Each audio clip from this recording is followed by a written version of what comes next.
Oh. We shall begin momentarily.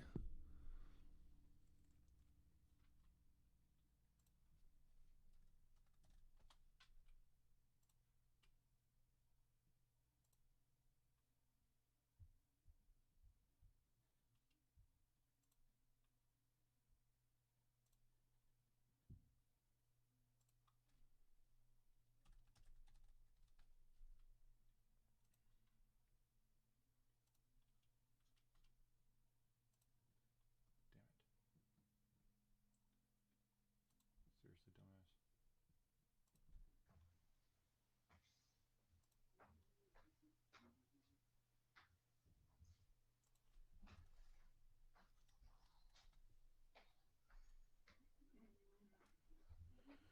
Oh no, that's interesting.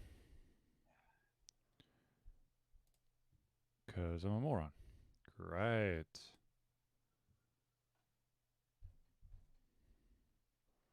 Let's try this again, shall we?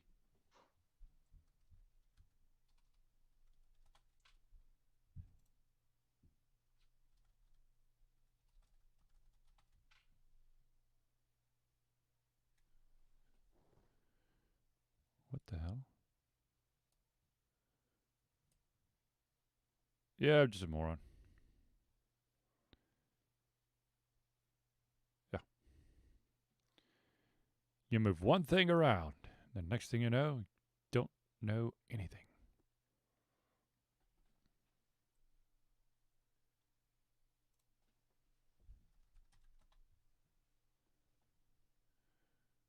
Bravo, bravo, bravo, freaking vow.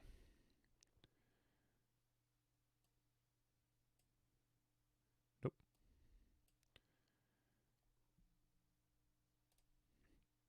All right, ladies and gentlemen, we're almost there. Miss QC. See, that's not gonna fudge muffins. And yes, I said fudge muffins. You got a problem with that? You take it outside.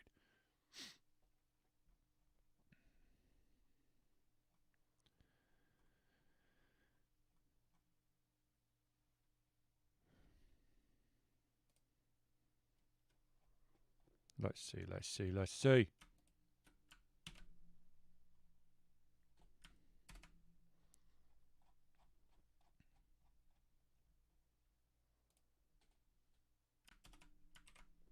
There we go.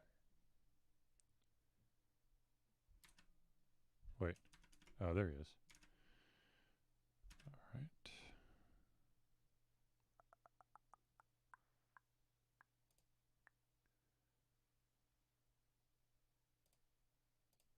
Oh, you piece of shit.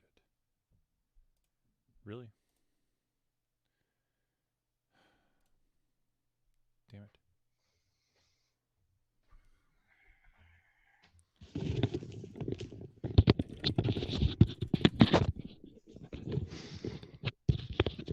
Doobie. Yeah. Okay, you can't hear me. Sweet. I can hear you. Are you sure? I'm assuming you can hear me through the Hangout, right? Yeah, I haven't opened Twitch yet. Okay. Wunderbar. All right. Well, we got 4 minutes. Come on. There you go.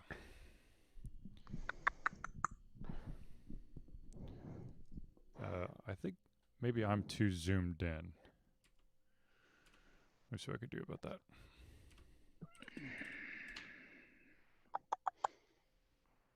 Mm-hmm.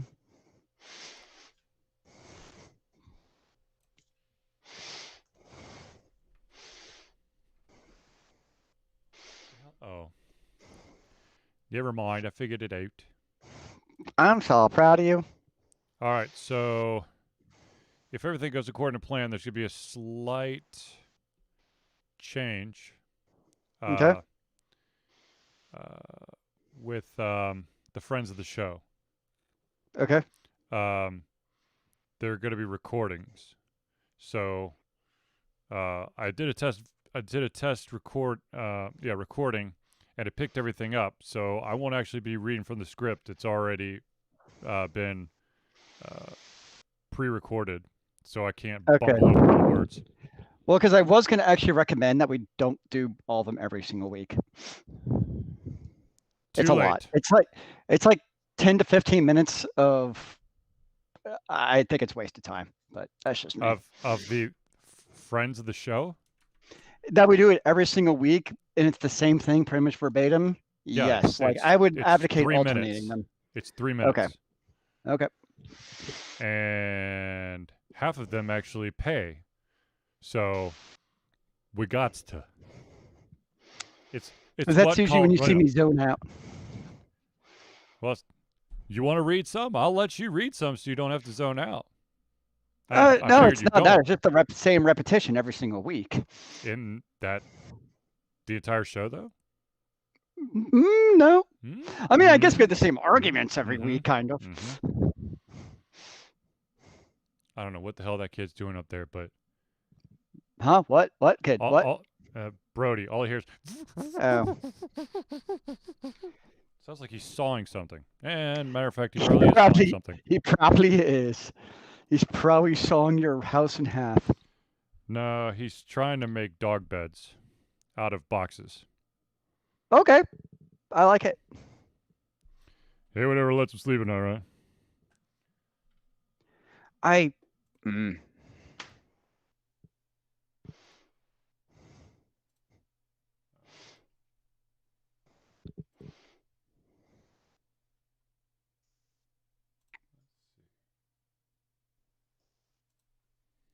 All right.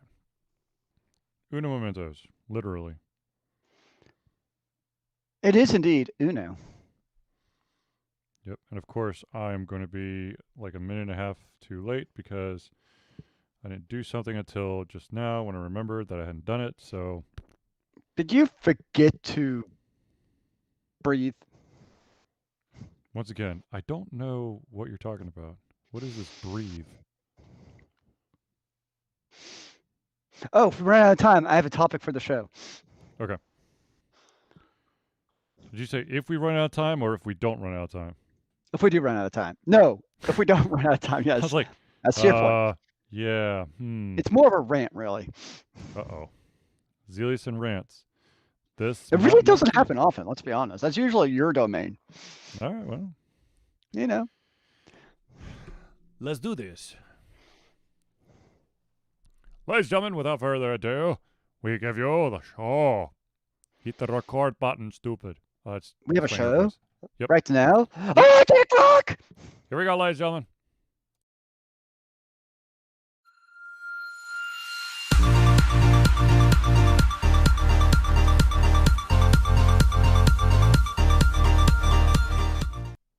Hello, ladies and gentlemen, and welcome to another Dish Yeltica Vision Thursday Night Hangout. Do you know why I'm excited tonight, sir? Because it's Thursday night? And I tested negative for COVID, so I'm not going to die. Ah, congratulations, Azelius. Well, at least right now. I mean, I could in 5 minutes when I finish this drink. Who knows? Ah, hold your applause for Zelius. Ladies and gentlemen, I am your host. I have, of course, am your host, Charlie, and I'm joined once again by the prolific counter himself, Zelius. Greetings, beautiful people. I mean, I can't actually see you, but I imagine that each and every one of you are beautiful in your own special way, except for the man in the red hat. Thanks, Zelius. That's give me the warm fuzzies. Ladies and gentlemen, this, of course, is the Thursday Night Hangout. It's a weekly show where we try our best to cover the topics that are most important to you with you during the show. If you haven't submitted a topic, question, etc., have no fear. You can, of course, drop it into the chat during the show, and we will try to get to it. If, by some unfortunate twist of fate, we do not get to your topic this week, we will put it in the topic list for next week. So, without further ado, ladies and gentlemen, let's jump into it. The first topic is actually, I want to take a second and just say, I am happy that we all have survived. Thank you. For anyone out there who has lived, I'm so confused. For anyone out there who does live in the great U.S. of A., I think you know where I'm coming from. Okay, it took me a minute there, and even outside of the United States might actually be sighing a sigh of relief right now. Let's be honest. It might just be gasping for air because they've been laughing their asses off. That too. Some people outside laughed, and some people inside just cried for the last 4 years. I think that was most Americans were inside crying. Sadly, not enough. Well, enough this time. True. All right, so ladies and gentlemen, let's actually get into the show. The first topic is one that was brought up right at the end of the show, our last show. So let's hit that one first. And the question is, so now that we, Zelius, myself, and basically all gamers out there who've grown up gaming are at the stage in our life that we are, do we still have that capacity to and time to replay a remastered edition of a game from the past? So like we talked about Mass Effect Legendary coming out.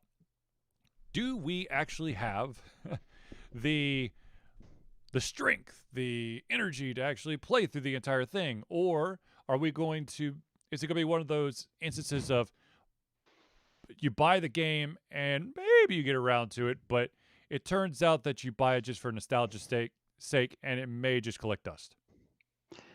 I think I'm when you ask that question, I'm thinking of games I've played. So the first one that kind of came to mind when I was thinking about it was the Mass Effect trilogy. Right. Because coming out Mass Effect Legendary Edition. Mm-hmm. And the way I look at it is, I mean, it hasn't been that long since I played it. And let's be honest, the graphics on the Xbox 360 weren't that bad. I mean, it's not No. like we're talking like NES era graphics where it's a huge overhaul.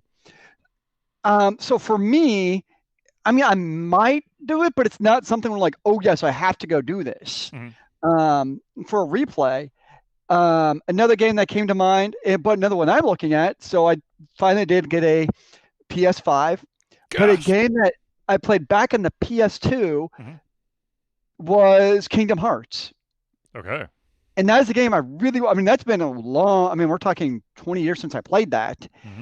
That's got to me the point where like, okay, it's been long enough now where replaying that is a whole different experience to me. So I think part of it's the longevity, like and that was also a PS2 game. So you're talking a pretty big graphics difference now.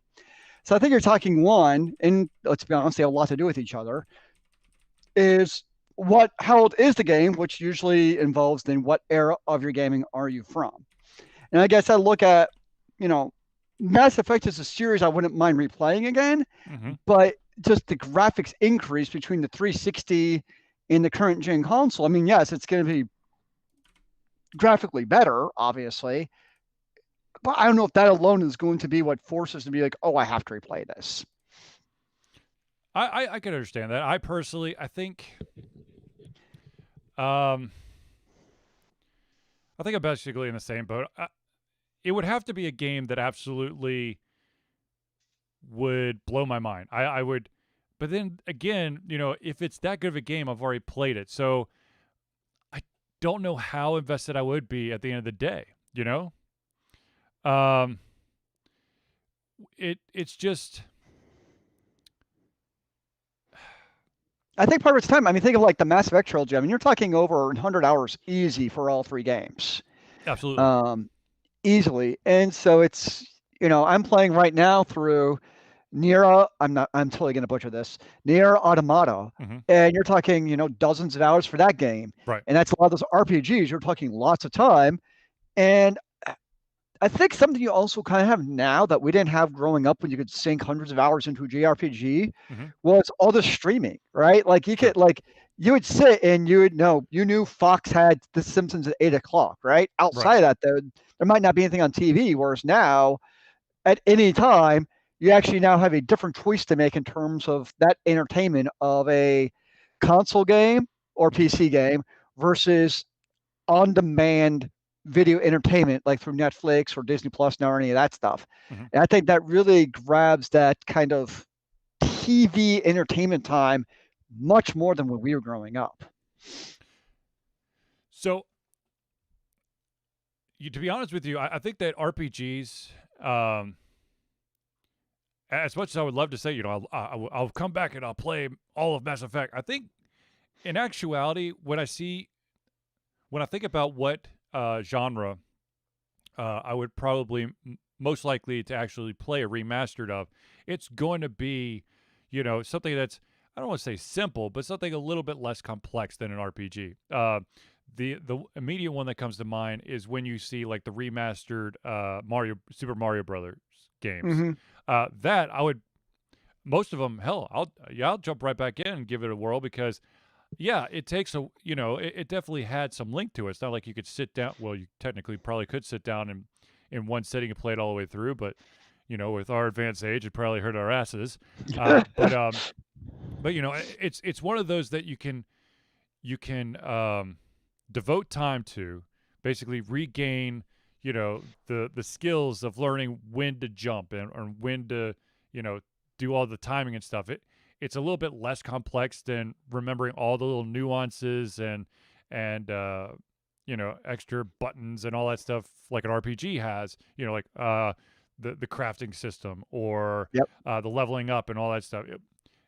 Mario at its core, leveling up is get a mushroom or grab a fire flower, or in I guess others, later iterations, you got the raccoon tail, all that. So, but it was like simple. I hate to say it's simple because there's definitely complexity to Mario Brothers, but it's not like I have to do a complete deep dive to Yeah, no, re. I know what you mean. It's I think you're right. You can definitely find complexity in Mario Brothers, but what is that term? There's a very low floor Entry bar. there's a very low skill floor. Like Right. anybody can press A and jump and press B to do the fireball, right? Right. But to be able to jump and fireball at the exact right time, not just to beat the level, but to get that extra 100th coin. So you have a huge. So I think that's the big difference is Right. you have a very low skill level and still beat Mario Brothers, but to really get that extra oomph, that's where you really have to invest a lot of time into it. So I think that low skill floor, but it has a high skill ceiling if you want to invest the time and oomph into it. Absolutely. So it's basically it's got a low entry bar. Anyone who can push a button can at least attempt to play the game. You Think don't about have to go how through many instructions did Mario Brothers have? the original. Yeah, Nothing. Just hit start. which I love. I Yep. think that's just I still love that fact that there's no instructions. You just move and go. Agreed. And you're right. It's at its simplest. All you got to do is learn to push the button to jump, and then know where to push it.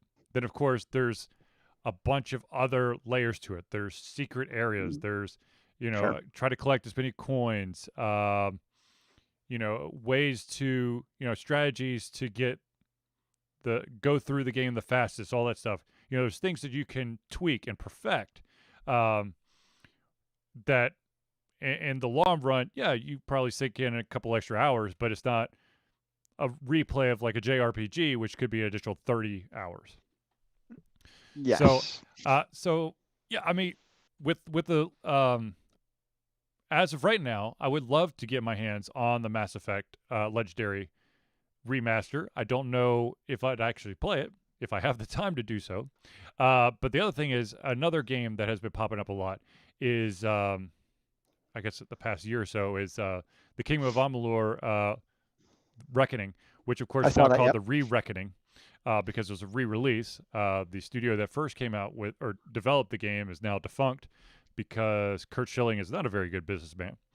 Um, but I will admit that I'm enough removed away from the game that I might actually want to just take a peek to see if there is any notable difference. Because when I played Kingdom of Amalur, it was Xbox 360. I think it was, I don't know, 6, 7 years ago.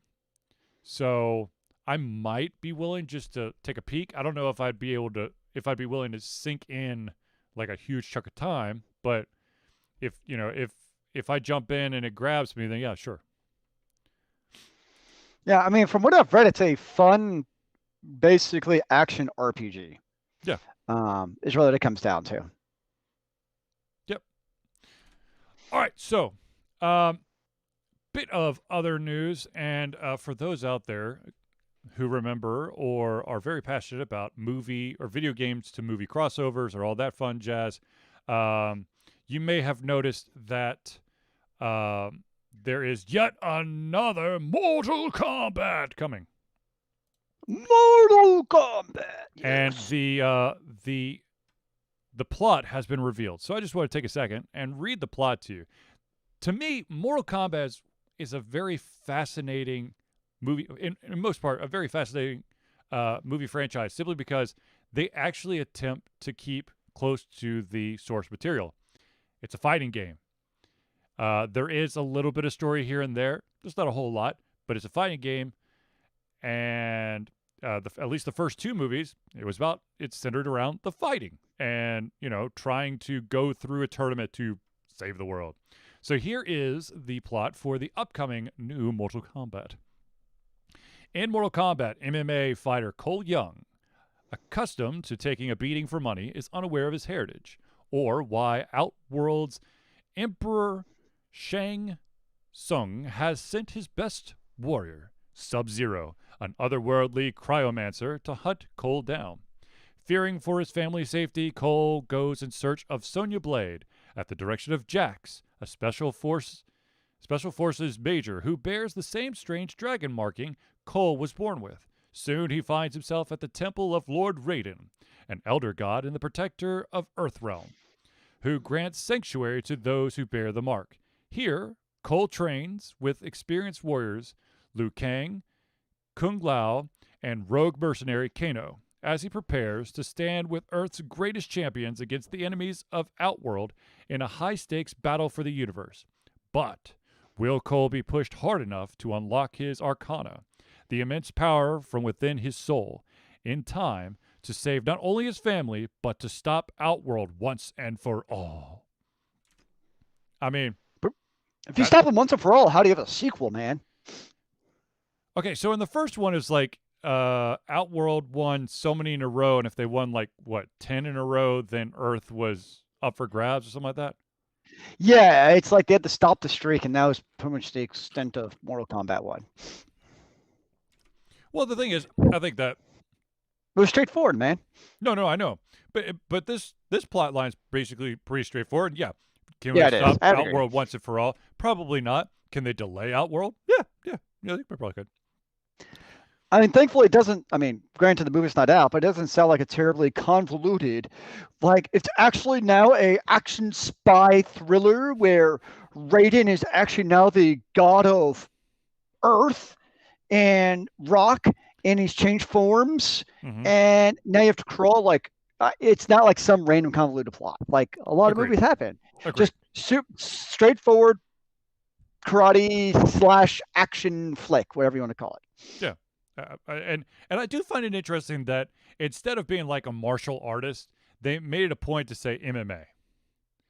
To keep it with the times. And I do like that. There was some name drop in there. I mean, you've got Shang Tsung, you have Sub-Zero, you have Sonya Blade, Jax, Raiden, Liu Kang, Kung Lao, and Kano. But to me, Kano is always like a bad guy. I don't know. Like, he was like the evil mercenary. But he's on the good side this time. Oh, it's weird. Anyways, for those interested or curious, the film is set to release nationwide in the U.S. April 16th, 2021 in theaters, and 31 days after it's released into theaters, it will be available on HBO Max. Yay! I'm to be honest with you, I don't know. I mean, I'm definitely not going to. I don't know if I will immediately run. I probably won't immediately run out to the movie. First of all, I won't be going to a theater, but it's not the. I'm not going to be like day one of HBO Max, which I don't have at this moment. But if I had HBO Max, I don't think I'd be like, oh my god, I have to watch it. But I'm not going to say that I won't. If it comes across my path, I'll be like, yes, I will watch this. Yeah, no, it's definitely a movie that I'm not going to pay extra to see it, but at some point, I'll see it. Okay. Now, if I were still going to the theaters with my dad like we used to do, Hmm. it would honestly be on my radar to go watch with him. It Oh just yeah, sounds like it's a good popcorn with a drink flick. So, yeah. No, I'll watch it. agreed. I mean, yeah. And and to be honest with you, one of the reasons why I would want to watch this is simply to see if they kept the theme song. That's all I care about, honestly. If there's no theme song, screw it. I'm just That might stop change the movie. I'm everything. walking out. It's now a dubstep version with some country twang. Oh Lord. Oh Lord. Really get you going. Mm. Mm. So there was some news that came out this week about there's a graphic novel series called The Order. No, sorry, The Old Guard. The Old Guard Oh, yeah. is a graphic novel and then was made into a Netflix movie starring Charlize Theron. Which I And really now, enjoyed. huh? Which I really enjoyed. Oh, it's great. Um, and now it's been announced that there is going to be additional a limited run set graphic novels to continue or maybe expand upon the Old Guard, which I am totally for. Um, Hmm. Huge supporter of it. I've read the graphic novel before I even knew about the Netflix thing, and then as soon as I saw it on Netflix, like, no, is it what I think it is? And then when I started watching, like, oh shit, this is yes, I'm in, I'm in. So It really was. the question that was asked what established franchises would you like to see, prequels or sequels, even if it's in a different medium? So, for example, Hmm. people probably saw The Old Guard on Netflix, and now, of course, they're going to expand the universe in graphic novel format. Now, I'm not going to. I don't think Netflix can be completely ruled out of saying we might take that material and make another one, but I'm just saying, what established franchises would you want to see that? Um, Oh, you it's an may interesting question. there of course another series that comes to mind is Game of Thrones is having that spinoff. Was it House of Dragons? So it's still within that realm, but it's an expansion of it. Now, of course, if we She want to get said she doesn't want to do it, but I'd love to see the adventures of Arya Stark. yes, it would be very interesting to get um, basically a really in depth look of what happened to her when she left Westeros Mhm. and Yes. all the crazy adventures she could go on, because that's one of those sections where you could really expand upon it. And there's a lot of series where there are specific parts that you could expand on. Wait, I've got it. Yeah, Arya is really the before life of Xena. but could she master throwing? I can never remember what Xena's weapon is. The Shuriken Yeah, that's or it. whatever it is. I yes, I mean Arya. She's the one-eyed whatever that guild was. Yeah. I imagine she could do it. I think she's Xena. That's my new canon in my mind. All right, all right. Um, Now, okay, so I don't know why. Well, actually, I do know why. But speaking of keeping things in canon, I was doing some research about fan fiction Oh dear. because that's one of the ways that we Did you the read Twilight fan fiction? no. I was actually very curious to see like the legal side of things. What's legal for fan fiction, and then of course I went on a great legal journey today, where Oh I read dear. about fan art and fan tributes and fan fiction and the rules and regulations about it.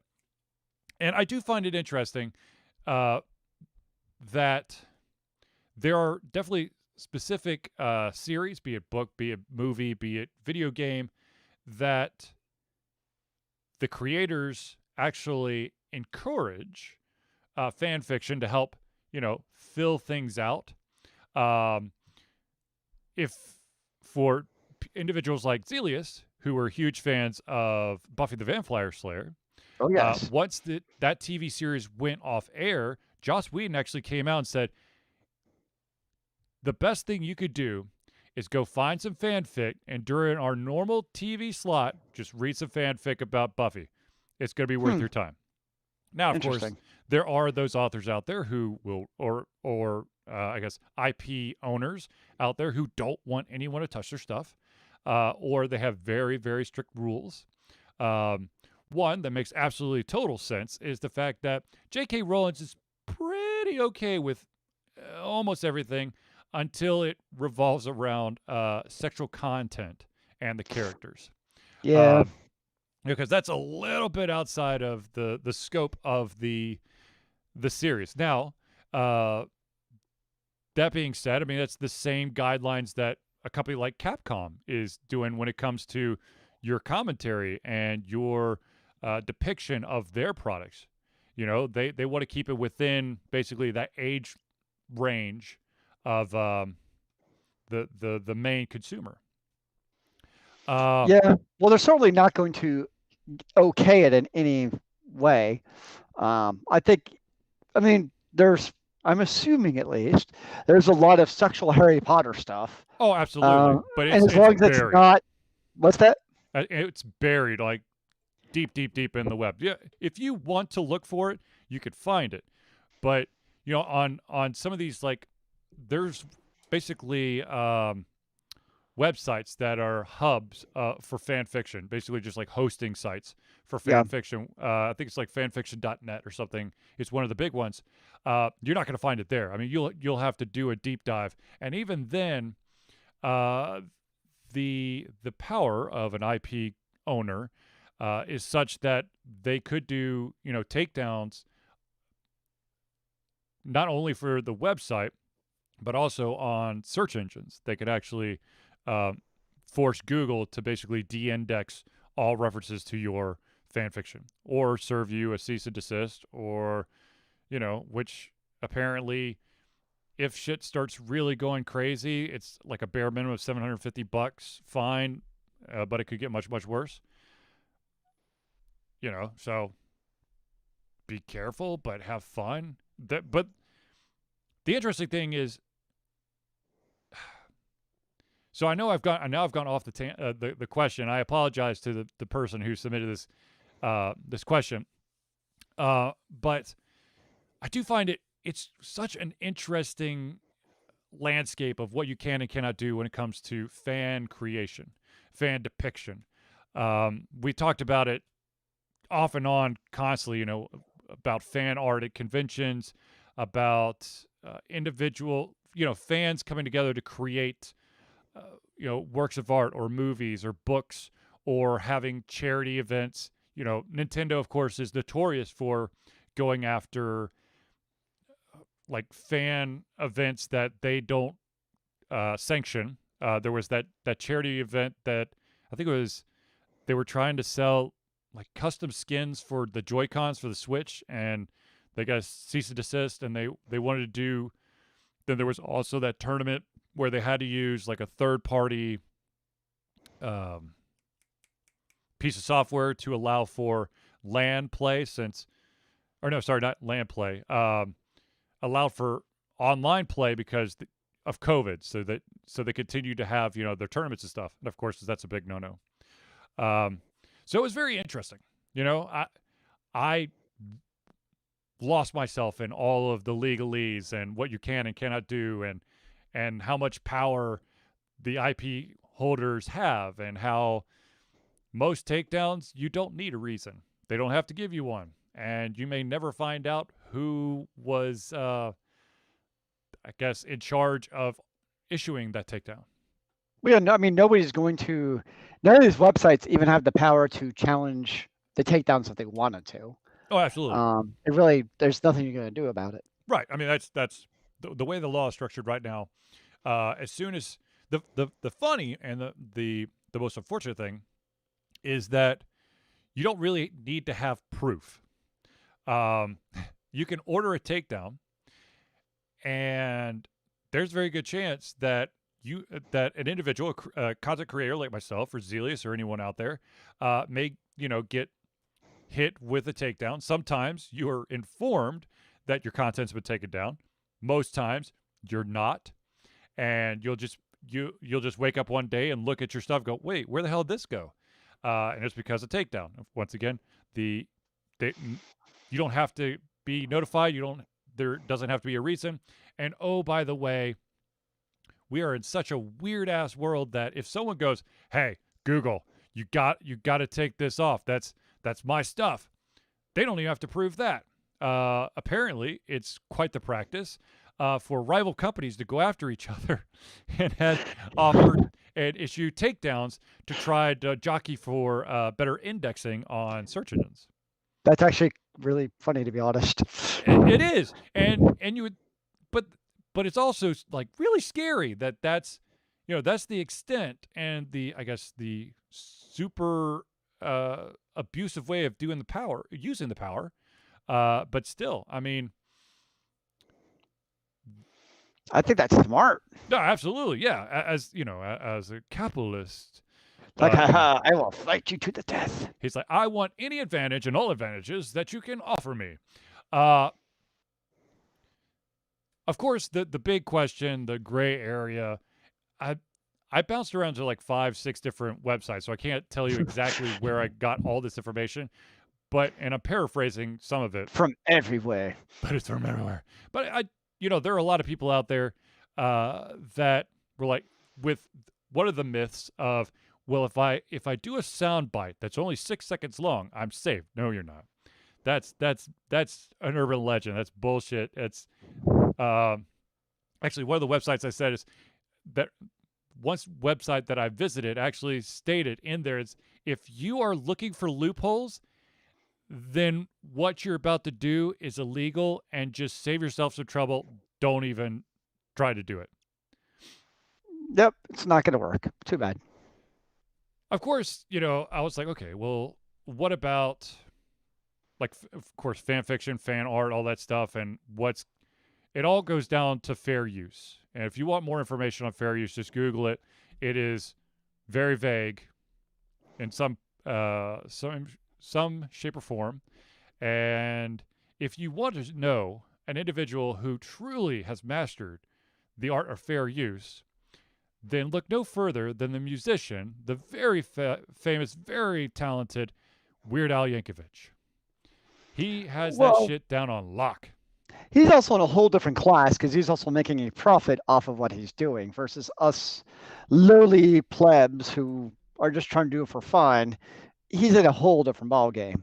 The thing is, if he didn't do it right, he'd still be, well, he wouldn't be who he is. But basically, he makes the song his own. It's a parody. It's a parody. That's the key. Right. It's a parody, but it's not, unfortunately, a lot of people think, oh, if I sing this song with like a weird voice, like a monotone voice, then I make it my own. That's not how it works. Weird Al rewrites all the lyrics and just keeps the beats, and tries to keep the the inflections and all that stuff there, but change the words. Well, even though he's not obliged to, he still usually asks for permissions just as a courtesy. And that's actually one of the things that if you want to make some sort of fan fiction or fan art or whatever, and this doesn't happen often, but if you ask and you have written consent, you can do it. Well, that's a whole different, yeah. Yeah, exactly. But the thing is, that means you actually have to ask and you actually have to put in the legwork. And yes, I do understand. There's a lot of groups of individuals who love, let's say, Halo. They want to do a Halo tournament, and then word gets out somehow to Microsoft that there's what they consider an unsanctioned Halo tournament. They could shut them down. That's because they're the IP owner. They can basically cease and desist you. Even if you have the best intention in heart, because you're basically showing off. It might even be a free tournament, but you are showcasing an intellectual property that is not yours, and it's not sanctioned by the IP holder for you to do so. See, that I think is total BS. That they can close down tournaments particularly if you're not modifying the game in any way, and if you're just playing it. I don't think they should be able to shut that down. True, but at the same time, I do understand it from. I do understand the desire. Most of the times, it's absolutely asinine. It's stupid. Just I don't know why you would have to why you would go after people, but the problem is if you don't, every single time there's someone is going to take that example of them not doing something and they're going to try to run with it, and that's where they damage the brand. And that's the asshole way of doing things, especially in the US, is which is why we have all those warning labels on stuff, because there are people who literally like, well, it doesn't explicitly say not to do this. It sucks. I mean, I love, seeing grassroots created tournaments or a bunch of individuals getting together, say in the city of Atlanta, and creating an hour and 48 minute movie, which they recorded over 2 years at different locations in Atlanta, and the entire backstory and theme have to do with a very famous Nintendo franchise called Zelda. And then they basically got the hammer dropped on them by Well, Nintendo. you say Nintendo product anything, and it's going to be the hammer. Well, absolutely, and it. I think the problem is, as fans, we want to see companies support creations with good intentions, but from the IP owner side, it's there are no good intentions. You have exactly. There can't be any, because if they take that stand, there's a very good chance that someone is going to abuse that. Well, which is they're unfortunate. stupid. And of course, as we already know, but we turn a blind eye to, when you go to if you go to a convention and someone gives you their interpretation of any licensed character, it's illegal. They can't make money off of it. By doing so, they're breaking the law.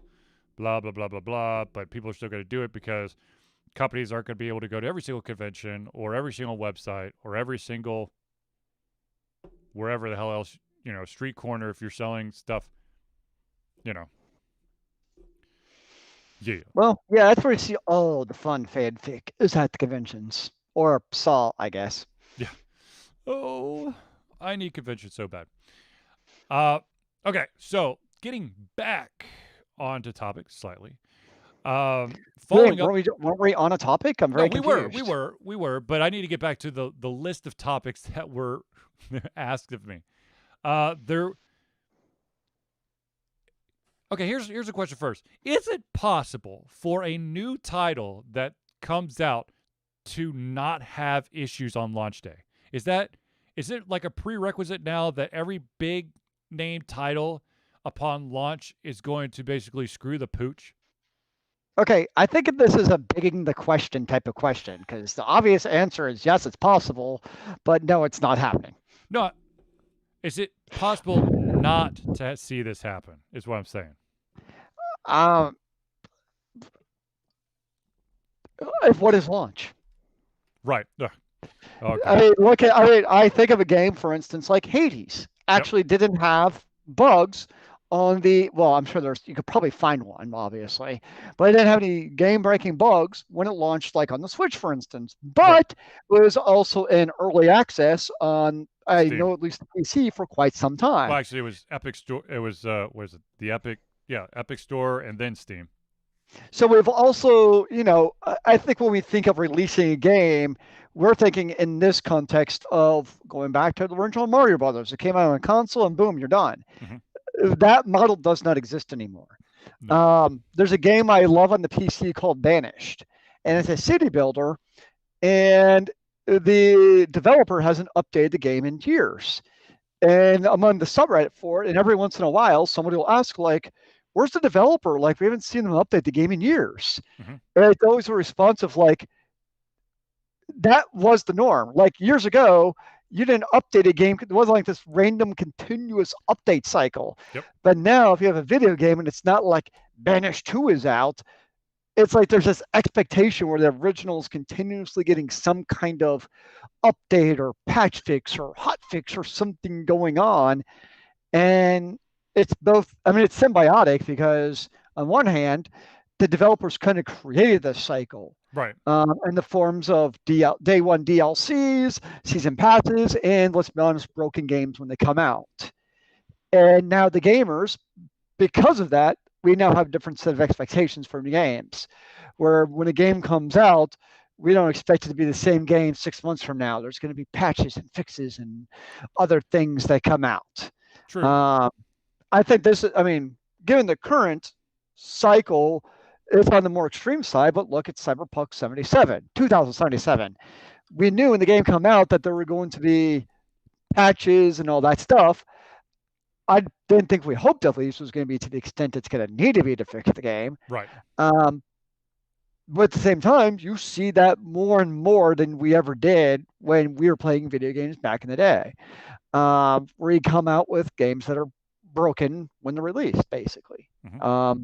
Yeah, and it sucks. But yes, that is the norm now. I think if anything, you might have a better chance of a finished game coming out from a indie developer who's They not. have to. They don't. They Yeah, don't get that that's gonna leeway. be different. They're going to come out with it, Yeah. um, versus a AAA publisher like a Project Key. They're going to be able to. Well, if they don't get sued to death, I guess by everybody at this point. Well, they got a Um, second massive lawsuit. I heard. yeah, uh, but they'll continue to update the game. Right. Hopefully. So yeah, I hope so. Yeah. So yeah, it's just that's the business cycle of video games that we live in, Right. and I don't see that going away anytime soon. So the reason why the topic that was presented to me was after just recently experiencing the Cyberpunk 2077 letdown, of course, me personally having the wonderful issue of not being able to fully install the game, only to find out that it was a bonus PDF that was in Polish as the reason why I couldn't install the game, because it was read only and not write. Write Read, and right? yeah, read and write. Um, Maybe they're trying to tell you to learn Polish. no, there is another game that just came out that is having serious issues on launch. It's an interesting twist though. Okay, so for those out there who've played the Hitman series, Hmm. they basically did a restart of the story arc, which I guess the restart was in 2016. Okay. And so this is Hitman number 3. And what's different about this this trilogy of Hitman games is that, just like Mass Effect, the save file can continue over each iteration. The problem that's reared its ugly head is that players have been running into severe server issues when it comes to trying to get the save games to translate over to the third iteration. So basically, in order to continue progress from the first two games, players could carry over data within the same platform family, which I think is, as expected, by syncing progress from Hitman 2. And here's the thing that makes me go, oh God, how did they think this was ever going to work? Via an IOI profile website. Oh, yeah. So you had to take your save file and basically import it into this, website, and then, you'd have full access to continue the story that you've been building. How did they not see that as being an issue? Well, it seemed like a good idea at the time, probably. The famous last words. Now, of course, there is some other functionality that you could use through that website, like accessing levels from previous games, which actually might be really cool. But that being said, the save game file, I don't know how they. It's a highly anticipated title. You're telling everyone that you're going to have to take your old save file, import it to this website, which I guess you're going to have to be having accounts so you could play, kind of like a Riot Games or Steam or whatever, or BattleNet. Is it still called Battle.net? I can't even remember. I think it is. According to my doc, it is Blizzard Battle.net. Fine. They remember Blizzard they Battle.net. talked about changing it at one time. Yeah. Well, I mean, Blizzard has a bunch of crazy ideas, and sometimes they stick, sometimes they don't. And But everybody was like, huh? yeah. But you with a highly anticipated title, there was going to be hiccups, and of course, this is a potential hiccup. Now, of course, for those out there who wanted just to play a Hitman 3 by itself, they immediately were able to play the game because they didn't have to dick around with the save file. So, it basically it basically kicked all of the longtime fans in the nuts. And for any of the newcomers, come on in. Speaking of server snafus, did you see the latest Eve news? No. So basically, over the last week, there's been the new largest battle in the history of Eve. Oh boy. The problem so basically you have I don't know what their names are, but you have the current biggest alliance, who is like had their fortified position, and basically you had or whatever the guilds in Eve are called, and then on the other side you basically thank you so you had like it was a single corporation, I think, or like alliance of corporations. We had another group of corporations who wanted to take down the big bad corporation, right? And so they attacked them. And basically the attack was like double the size that had ever been seen, and the servers just crashed and burned basically. But what's ended up happening, which is kind of fascinating, so you got the dreadnoughts, where the really expensive ships, is basically they're at a stalemate for logging out. Because basically, if you're logged in, like your ships are somehow like hidden because like the server crashed. But as soon as you log out and log back in, they populate. But because they're kind of stalemated, as long as nobody's logging out, they're not reappearing to then get annihilated. So it's like this like giant stalemate. And basically, the entrenched alliance, even though they had a smaller force than the larger one, is fine because they're in their entrenched space. But basically, the larger alliance, when it all crashed, like broke into a lot different armies instead of one big army like they planned, and all just went to hell in a handbasket. But the interesting part as a developer is one of their issues is, Eve is what, 15 years old or so? I think when so. It was developed for single core processors only. And guess what their software still cannot do? Quad?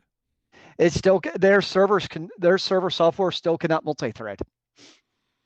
It is 17 years old. Is it really? Damn. It was released May 6, 2003. Jeez. Yeah, so their code infrastructure is unable to usually basically take advantage of multi-threading, which obviously is problematic as far as scaling goes. Yes.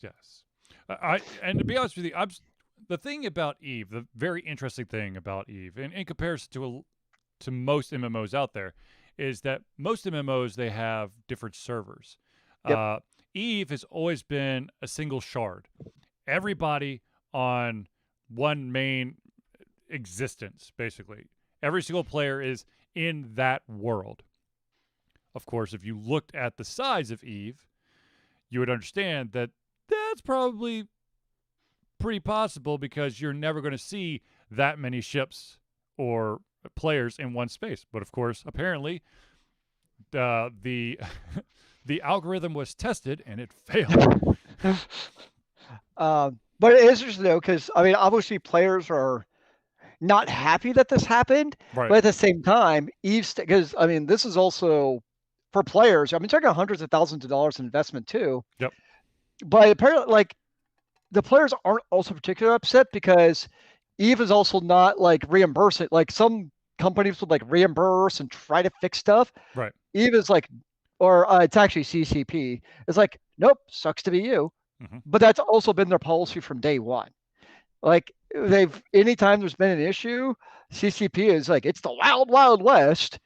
I think that's been key to not also pissing off their user base. Hmm. Is there's no appearance of impropriety or favorites because like say they did reimburse those ships for that attacking alliance, then obviously the one who's defending would be super pissed off. They're like, Yep. wait, what about us? Yep. Yep. But because CCP is like, hey, you guys know what you guys are getting yourselves into? Good freaking luck. It's pretty hard to be terribly upset, which I think is smart on their part, not to basically have any hint of favoritism, especially in a political game like that. Oh, I mean, Eve. My experience with Eve is basically it's the MMO you play while doing something else. Uh, I was I basically when I played Eve a couple times, the You got couple into of it a little bit, didn't you, at one yeah, time? but I ended up just being like a miner. I'm not. All I did was I just went to asteroids. I got the materials. I went back. I sold them. Yeah, I went on a couple quests here and there. Did I attack a couple of CPU enemies? Sure, and Whoa, whoa, whoa. at Living on the edge very there. high, like secure locations. I wasn't going into the wild wild west. Um, The null sec.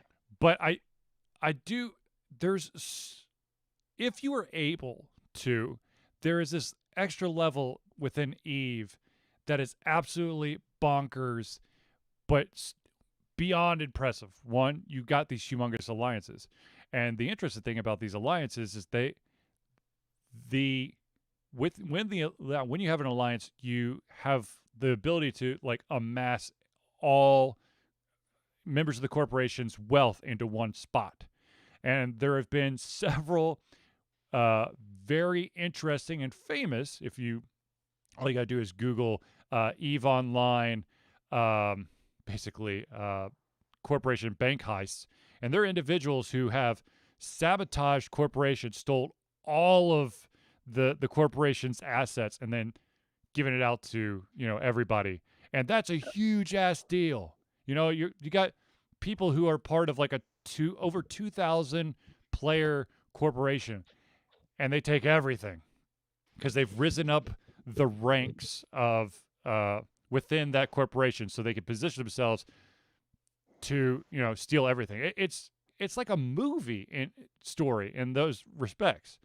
Uh, but yeah, I personally could never have or will never have enough time to actually truly sink into Eve Online and find the magic that thousands of players are able to find. No, it's a very fascinating game. Like I have no desire to play it. I Yeah. tried it. I played it. I'm like, this is not for me, but for me, um, sociological and all that stuff part, it's super fascinating to read about. Agreed. From that perspective. And I mean, it's one of those games where there's going to be I mean, I already know there have been like studies and papers and dissertations about this game Mm-hmm. because it's basically like political intrigue and playing out in real time, really. Yeah, it truly is a world upon itself, where you have individuals, corporations that act in a communist fashion, or a democracy, or a monarchy. A monarchy. Yep. There's totalitarian, a dictatorship. I mean, you get them all if you're willing to really deep dive into it. But yeah, interesting. Yeah. So right now we're gonna do and cross your fingers because it's the first time we're gonna do this. We're gonna do friends of the show real quick. Uh, hopefully this works. I did pre-recordings for all of them, and if it doesn't work, I apologize. And next week I'll go back to just reading off the script. But ladies I'm and sure it's gentlemen, going to be awesome. yeah. But ladies and gentlemen, I do want to take a little bit of time out to give a shout out to all the friends of the show. Here we go. The Indie Cluster is an organization of independent game developers that want to gain exposure by being involved in the community. They collectively journey to popular conferences as a traveling booth to help gain attention for their games. They make partnerships in local communities to bring games to the mainstream mindset. They highlight local, unusual, and rare concepts to challenge the paradigm of the common. They also host events to teach kids and minority groups about game development to hopefully one day enter the industry themselves. For more information, go to http:/indiecluster.com. Hero Chiropractic is a unique healthcare practice set up by Ryan Moore, the company's focus to elevate a patient's experience of freedom, creative expression, and joy. They believe that everyone can be a hero and has incredible heroic potential inside themselves waiting to be unleashed. Hero Chiropractic focuses on mobile chiropractic care in the greater Atlanta area. They are committed to healing clients by creating a plan of action uniquely suited for each person. They make that plan of action as convenient and affordable as possible, and most importantly, suited to your individual needs. For more information, go to www.herochiropractic.com. Nerdburger Games is the game design imprint of award-winning RPG designer Craig Campbell. Craig has done a whole bunch of RPG design freelancing in the past. Several years ago, he dove into designing his own RPG. Now, Nerdburger Games has multiple RPGs and is showing no signs of stopping. Nerdburger Games endeavors to create games that explore corners of the RPG landscape that haven't been explored, or haven't been explored very often. These games forego dense gaming mechanics in favor of a lighter rule set that allow players to focus on telling fun, engaging, memorable stories. After yet another successful Kickstarter, their library has increased in size. Currently, the games that at least Zelius and I have played are Capers, Die Laughing, Merzen Acquisitions, and of course, the soon-to-be-played Good Strong Hands. For more information, go to www.nerdburgergames.com. Okay, so hopefully that worked. On retrospect, I should have probably just made one big video instead of making 3 individual ones where I had to hit start between all of them. But whatever. So many starts, sir. I do want to do one quick thing, and that is, ladies and gentlemen, Alter Confusion is once again partaking in Extra Life for the 10th straight year. Extra Life is gamers doing what they do best, gaming, to help sick, injured children at their chosen Children's Miracle Network hospital. The one that we have been supporting for the past 10 years is Children's Healthcare of Atlanta. All the money we raise through Extra Life goes directly to that hospital as unrestricted funds. This means that the hospital decides where and how to spend the money to ensure the dollars you raise make the biggest impact in the lives of the kids they treat. If you have the capacity to donate, please do so. All you got to do is go to extra-life.org. I believe Zelius has put my participation number in, which is 450-208. If you look for Alter Confusion, I don't think I have the team page set up correctly. So I apologize, and I know that I've been meaning to do that, and I will. I promise. It looks like it's set up. The Alter Confusion one? Yeah. Sweet. All right, I see it on there. Goal of $250 for next year. Mm-hmm. All right, ladies and gentlemen, Alter Confusion has a Patreon. Patreon is what helps us survive on the love and support of fans like you.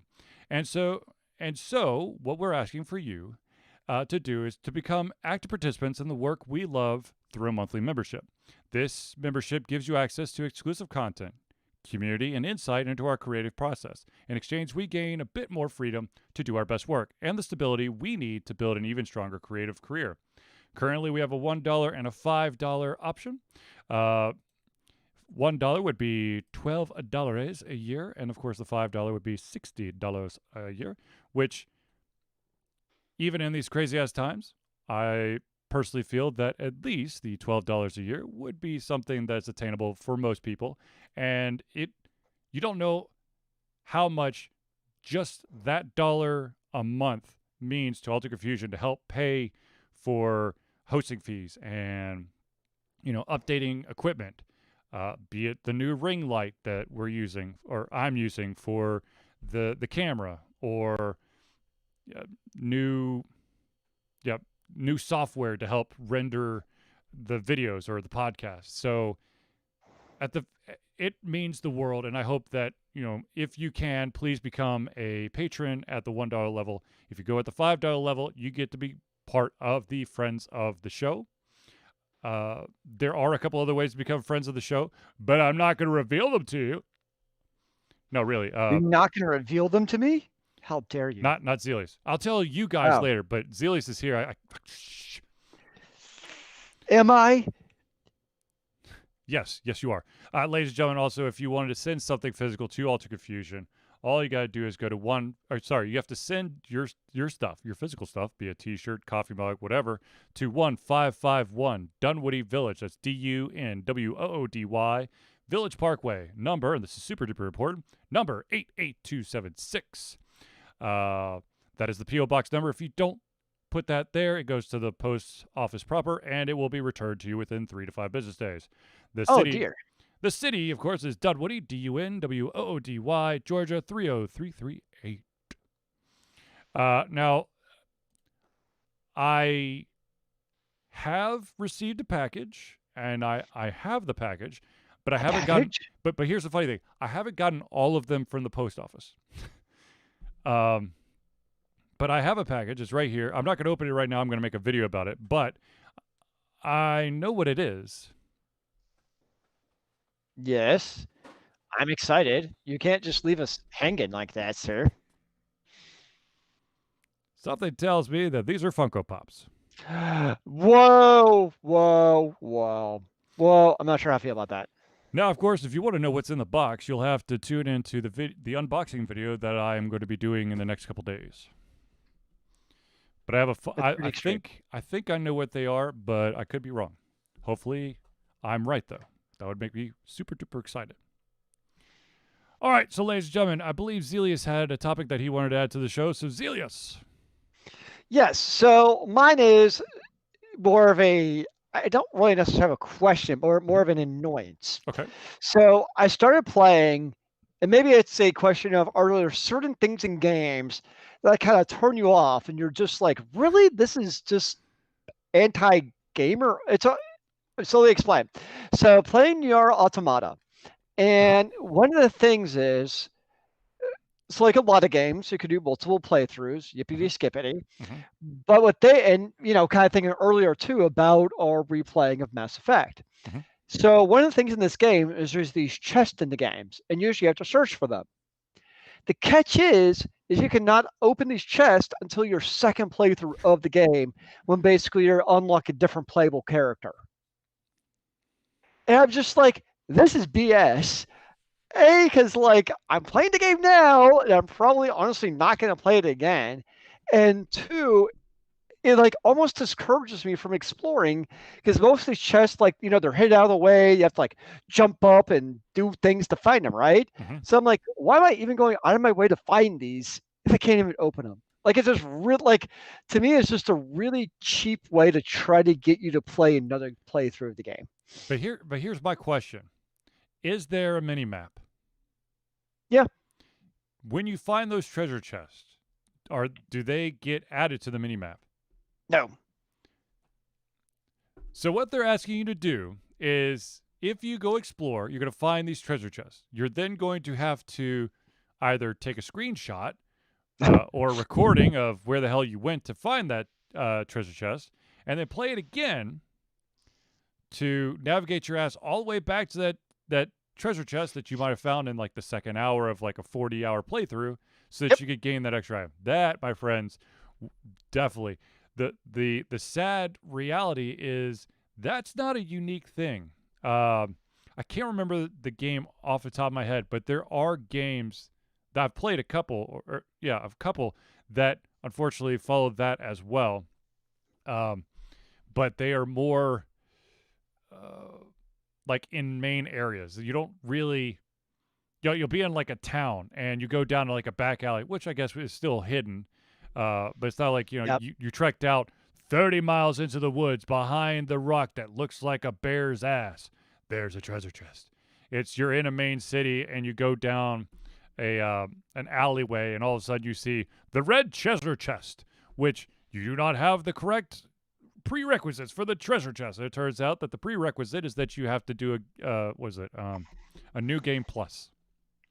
Oh, yeah, I that's not cool to me. Yeah. Yeah, I'm not a fan of now like multiple endings or different endings, things Yeah. like that. That I'm totally cool with. Different playable characters, okay, whatever. But like to be like in your face, like, haha, here's a treasure chest you can't get. I'm like, you mother. Mm-hmm. Yeah. I, Yeah. I I would think, and I would like your opinion on this as well. What if you were able to, let's say that you find these treasure chests that you're unable to unlock, but there's a character that you'll gain through the game in which if you were to swing back through, which of course let's say it's like an open world or maybe you're backtracking, when you have that character you could then unlock it so you don't have to restart all over again in order to open the chest. That to me is different. That I'm okay with. Also, most likely, because games I've seen that do that way, Yeah. usually then the treasure chest scales with your level, or they know like you'll be back to the zone again with this character when you're level 40 versus Mm-hmm. level 5 when you first found it. Right. So usually that case I'm okay with because it's that playthrough. I mean, my entire life, there's one game I played through twice, and that's Jade Empire. Is there a Like game that I've ever played through twice? two completions also the key part there. Yeah, I think it's like the only game. Now that's a game I would love to have a remake of. Good gosh, that's such a great game. I'm trying to think. Have I ever truly done a second play? Like an RPG, something that has depth. Yes, I've played, Super Mario Brothers to completion a couple times. Yes, I've played, Mega Man 3 and 4 to completion a couple times. But, when were you talking about, like a Jade Empire or, uh, well, I played Diablo a couple times all the way through the original. Yeah, that's where we start splitting hairs, right? Yeah, Because yes, yeah. technically you did replay it again, but Diablo's a very different replayability of game versus like a JR. Well, I don't know if you consider Jade Empire JRPG, but a actual RPG like that is a very different playthrough versus a Hack and slash. Diablo. Well, Yeah. I think also, another thing that you would have to take under consideration is Diablo. There is some randomness to it. Yes, we know Mm. that at specific dungeon levels you're going to face off against a boss, but what the dungeons look like is randomized. Well, It's in not really like Diablo, you're playing to play those higher level characters to get the right, higher level loot. It's a right, very different type of loot grind. yeah. It's not like a very story driven game where you know you're truly reliving every dialogue option. That's the other thing is that, Mm. Diablo, yes, it had its dialogue. Stay a while and listen. Which of course is my favorite. But with some of these, you're talking about hours of dialogue that you'll just have to re-listen. You're like, yes, I know there's something terrible happening. I know the world's in crisis. I know the mayor's daughter has been kidnapped. I know there's some magic, you know, slime oozing out of the ground that could hold the cure. And Not only here, that, but side quest. oh God, yeah, Like, I mean, Diablo, I mean, I don't even know if you call those side quests, but like you're playing it's a big, still, yeah, it's still part of the, but you're playing a big RPG, and you're thinking like, wow, this replay, I have to do all these random quests. Which do you ever find that when you're playing an RPG, particularly, usually you're like the hero, right? yep, Like you have some superpower. hmm It takes me out of the game sometimes with side quests in terms of like, congratulations, you just defeated the great big evil of the world. Now we go grab eat that chicken over there. I'm like, the only you way. don't go ask a Navy SEAL to like go bring the mail across the street for a fetch quest. Well, okay, I think when it comes to side quests, for me, it's all about timing. If I usually focus in on um, the side quest when I feel like there's a lull. You know, I if I'm in the throes of the main storyline, then I'm not gonna. If someone goes, "I've got a quest for you," I'll be like, "Nah, I'll keep going." But if I'm, Yeah. uh, you know, one of the things with most open world RPGs is that there are gonna be those times where you're either gonna be way under leveled or you're just like, "Oh God, I cannot take the storyline right now. I'm getting so pissed at this character that you want something, a fluff piece added in there." And Oh, I, of I can see course, that. am always trying to grind so that when I do get to those, difficult times, I could just like one hit or five hit something, uh, or really cause any massive amounts of damage. Cyberpunk 2077, which is why I put over 100 hours, is I basically tried to do most of the side quests so that when I did the main story missions, literally like, oh, this guy's gonna be strong. You gotta be careful. I'm like, bang, bang, bang, dead. Okay, now moving on. Haha, I feel awesome. You know, nice. but going back to, I guess the basic question is there something? Is there like a mechanic or some piece in the game that's annoying enough for you to potentially throw a controller to a wall? My biggest issue, and this happened to me, I guess, in the past couple of months. There was a game I played called Greedfall. It looked like a cool game. It's some weird disease or sickness is taking over a lot of people, and everyone's going to the new world. Well, there's a trip to the new world to potentially find a cure, and it's set more like in like Renaissance times. But there were there was too many pieces to that game that just grated me the wrong way. One was um, the Oh, I'm the that's isn't that supposed to be like a you can make your character whatever you want yeah type of game? yeah, Yeah, but it's like you could make your character however you want, but at the same time, it won't be anything that you need. Um, they have these stupid factions where like you gotta dress up like this person in order to go in this faction's area, but chances are they're still gonna figure it out somehow. So why the fuck would you want to buy? Why do you want to move around? Okay, so here's one of the things that pissed me off. Okay, so I have, let's just say any RPG, you've got your main set of armor. yep, They protect you. They're good. But in this game, there were specific areas where you had to change your clothing in order to fit in. But chances were it wasn't going to work. So what this game was making you do is, let's say that I'm just doing an arbitrary number. Your true armor is a rating of 50. The higher the better. sure. And then the faction area armor is 2. And Ah, they discover you, and guess what? They one hit kill you because I don't know, just because that and very poor controls. yeah, that's annoying. Like a lot of RPGs are smart about that, where you have like a disguise, Hmm. almost as like a costume, but you still have your regular armor on. Yes, yes, able to toggle the costume on and off. Yeah, like that I like because it's like don't break my like I spend time leveling up this character, getting this armor. And I know like it breaks a little bit of immersion because I have this armor on. Whatever, I don't care. I still want to be Yeah, overpowered, yeah. kind of like you. So yeah, like things like that definitely are frustrating to me. I would agree. I think it's just they are forcing you to do something that potentially can ruin your gaming experience. If you're doing that to me, I don't want to play your game. Yeah, I remember watching some videos about Greedfall, and it seemed like a almost like a hardcore Skyrim is kind of what it reminded me a little bit of, Yes, which I did could not see that, appeal. but poorly executed, like in all phases. The controls, the need to disguise yourself in faction areas, the crafting was just weird as hell.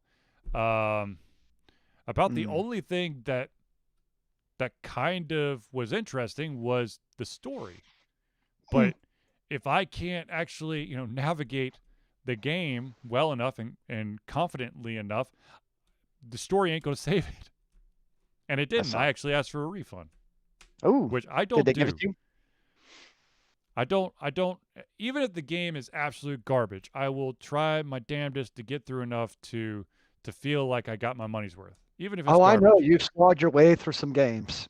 But this one I was like, refund. Uh so yeah, that's yeah. I mean, that that kind of gaming issue, or of course, um game ending glitches. Yeah. If there is something that causes a game to basically blow up and never truly come back, no thank you. There's not a game out there that there's not a game out there that I'd be willing to sacrifice the experience I had to relive all the stuff that I've gone through to try to get around that one potentially bad part. No, I that would leave me so pissed off that I'd Yep. just be like, "Nope, I'm done." Yep, I agree. Actually, there was a game I can't remember. It was a PC game that my dad um, was really invested in, and it was basically the final dungeon. And if you accidentally did something right before the final dungeon, your save game was gone. Oh gosh.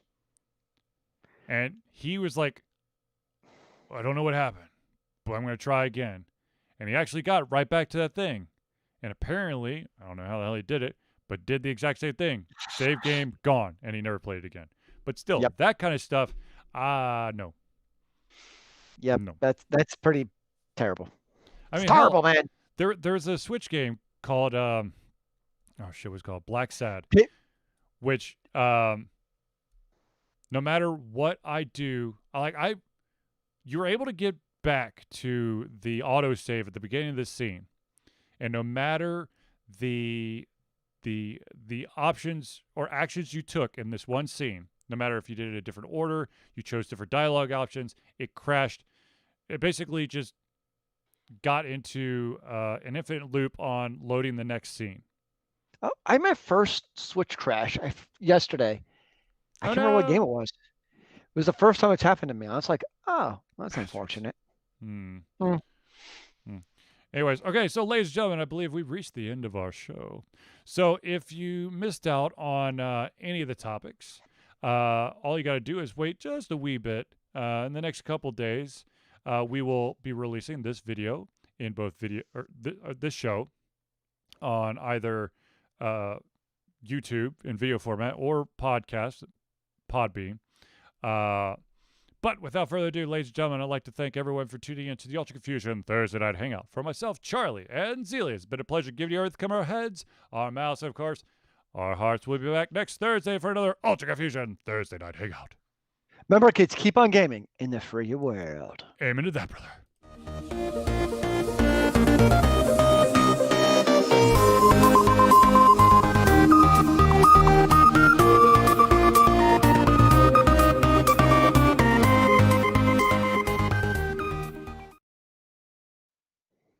And we're out.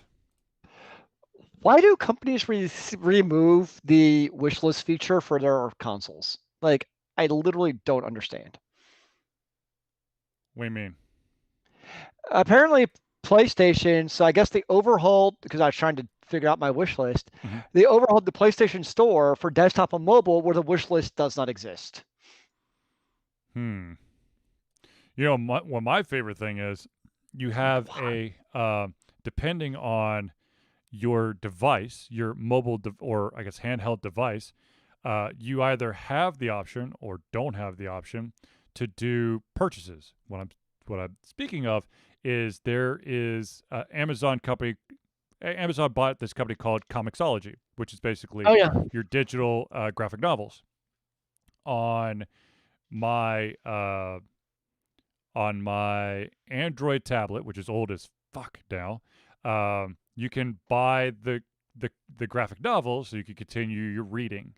Let's say that you went through the first couple and they've got the third one out. You Mhm. could buy it right then and there. On the iPad, you have to select it as to your wish list, or add it to your wish list. Then what you have to do is either go on a computer and do it, or you can use the on the native web browser and navigate over to Comixology, sign in, look at your wish list, click buy, and then go back to your app. Nice. You son of a bitch! Just can't make it easy, can you, sir? Nope, never.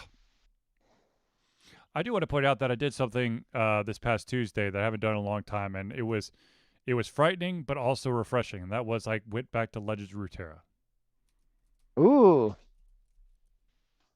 There's like a whole bunch of new stuff to it, and so I tried to build a couple decks, trying to encompass all the new stuff, and I just got my ass handed to me. And so the thought occurred to me, well, what if I were to play with the decks that I had created when I was actually trying to go up rankings? And sure as shit, they still work. So I just have to, I've got to just shake my head and go, son of a bitch, why did I spend so much time trying to reinvent the wheel when all I had to do was just use what I already had? It's crazy, man. So for those that were tuned into the show, you might have noticed that Zelius's video feed was kind of flickering. For some dumbass reason, I'm having issues with signing into Gmail via the Chrome browser, the normal Chrome browser. And the only way to sign in right now, because every single time I try to sign in just with regular Chrome, it says, there's an issue, try again later. So in order to get Zelius on this Hangout, I had to utilize Gmail in an incognito window. So it does some weird-ass shit. Basically turned off the mic and the camera, wouldn't allow me to set a bunch of stuff. I got it to work finally. But apparently, if I'm moving around the computer, like trying to pull up the topic list, the Chrome incognito does not like that. And so it caused Zelius's video to kind of flutter. So I'm sorry, Zelius. I really am. My face is just, I don't know how I feel about my face now. No, the sad thing was it literally just looked like I don't know, like a camera shutter, just like a without the sound effect. Or maybe it had a sound effect. I just, I can't hear it. Didn't even notice. Yeah. Well, you wouldn't have noticed because unless you're watching the Twitch stream or the YouTube stream or the Facebook stream, because I have them all on a monitor to my right, just to make sure that it's actually streaming. And I kept seeing this flicker. And so I look over there, and it's basically coincide with when I was tabbing back and forth between the broadcaster and the topic list. Nice. Yes. But anyways, so ladies and gentlemen, I will be streaming again on Sunday and Tuesday, and of course then we'll have another Thursday hangout on Thursday. I did, potentially exciting news, I did talk to a fan of the show, and they may be interested in potentially overhauling the intro and or outro of our show. Oh, fancy. So I'll have more information when that comes available. Very nice. Indubitably. But yeah. I wish I was gaming more, but I can't. Virtual learning is quite the hurdle. You love the hurdle of virtual learning. I know it. Yeah, sure. Yeah. There's no lying about how much you love the virtual learning. No. Oh, wow. I was very confused about your I thought you were just That's what my brain that's the inner dialogue in my brain all day. Don't you like being in school again? I don't want to relearn second grade, okay? That's good for you. Okay. It builds character. Ladies and gentlemen, if you are an educator out there, my hat's off to you. I mean, you guys are amazing, with the exception of Zelius. He's a terrible person. But, but if you are going to try to reference something in your class plan that is, let's say a book series that the kids would have read, please know what the hell you're talking about. Oh my God. This teacher is like, so what's your favorite part about this series?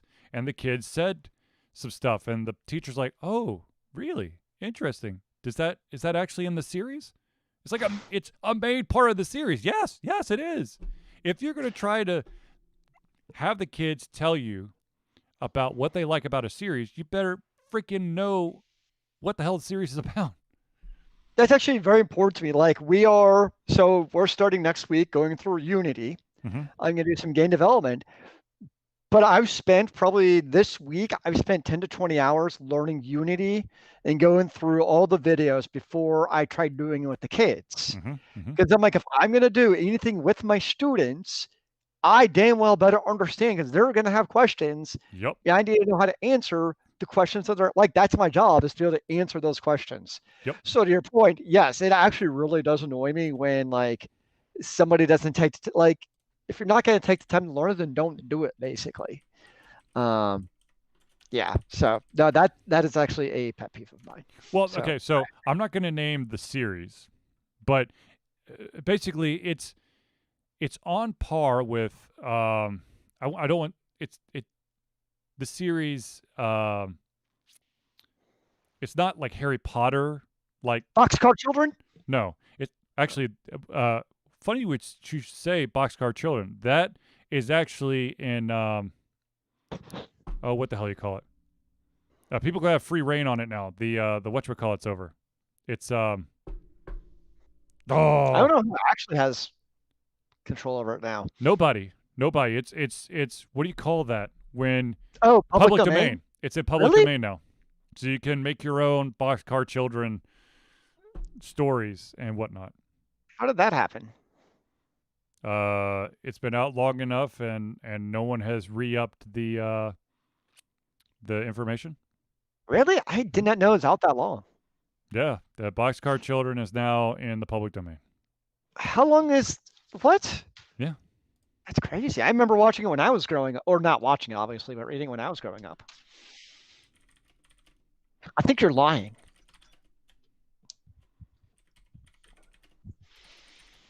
Yeah. No, I'm not.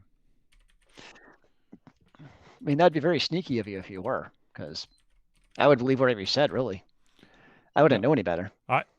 Like I said, when I was on that, like, deep dive of like legality and stuff like that, I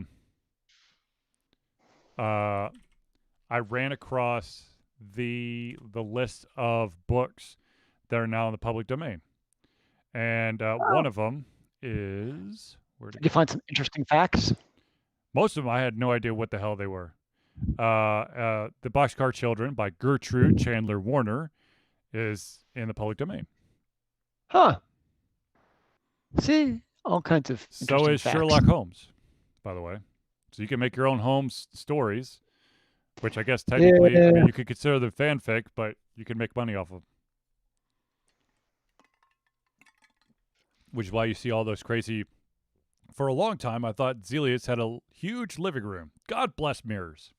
Yes. Yes. You're the third person who's commented on my mirror today. Yeah, he has humongous. Here's the thing. I actually hate my mirror because it's dumb and pointless. Yep. But by the same token, is some day in the future when I decide to sell my condo, it's going to be great because it makes my condo look bigger than it really is. Exactly. So on one hand, I'm like, the illusion. Yeah. So on one hand, I'm like, I hate my condo. Not my condo. I hate that thing. Yep. But on the other hand, it's kind of like, well, I guess I'll just go with it. Mm-hmm. Mm-hmm.